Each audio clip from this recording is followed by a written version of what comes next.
This morning, Julie Beadle from Operation Christmas Child. Julie, thank you so much for coming and joining us this morning. Oh, it's my delight. You know, a few years back, it was the first time I heard of Operation Christmas Child, and I thought, what a great idea, because you were saying there are kids, you know, it's more than just Christmas.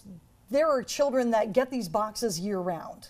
They do. The different countries around the world have certain restrictions as to what can come into their country and when, and some of them get a little bit tough. Sure. They want a bribe, but Samaritan's Purse will not give bribes. Right. So they wait for it to legally get in the proper way. And that can take time. Now, you showed me that's why you took this box and you decorated it with happy smiley faces and things like that. So when people are picking a box, they can just pick their own shoebox? Definitely. We want them to make it personal by using their own shoeboxes and their own paper.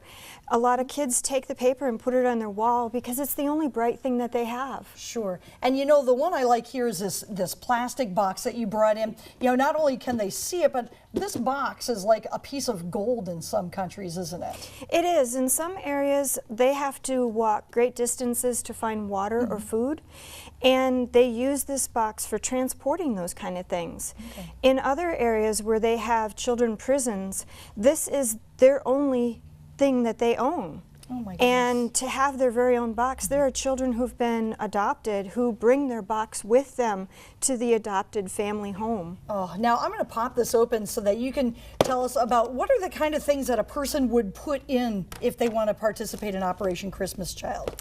Well, you always have the basic things like toothpaste and Okay. toothbrush. Okay. You want to put something in like crayons. I put these in because we don't want liquid, so Okay. the stick glue works a lot better. Okay. Things like chocolate we want to leave out because it tends to melt while it's waiting in shipment. We have like hair items, and this one's really cool because you have the hairbands the in things there. right in That's there. neat. I think this is really cool because a lot of times children, you don't know what they're dealing with, Right. and they might have to put it in their pocket and run. Okay. So I just really love that.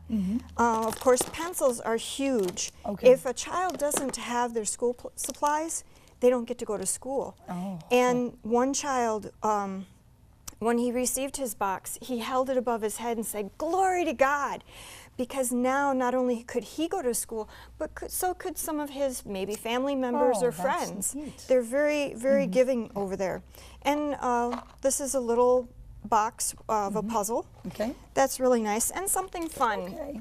That's neat. Now, can people put like a little card in there if they wanted to? Definitely. Okay. We really encourage people to pray for their boxes, to put a personal note in the box, and to put their picture in it. Many families have received back letters from the receiving families. Oh, how cool. That is so sharp. Now, if you want to get involved, you can see the collection week is coming up November 18th through 25th, and if you need more information, you can get packets of information and all the lists of supplies by going to SamaritansPurse.org, but you said Yes. there's also some local collection points people should keep in mind so that they know that these are local people that are also doing a little bit more. There are lots and lots of local churches that are involved. If you talk to your friends and neighbors, you'll no doubt find one of those. The actual drop-off site, one of them is in Silver Creek in Harvey, and there's another one in Iron Mountain that is the First Covenant Church, and there's several others throughout the UP. All right, Julie, I want to thank you for telling us a little bit more in depth about not just what to do, but what it means to those kids and their families. It is an incredible impact. Who knew a simple package of pencils was going to make that kind of a difference, but they really and truly do. A couple of pennies to us, and it's like gold to them. So thank you so much for coming in and joining us today on this. And your TV6 morning show is going to be right back.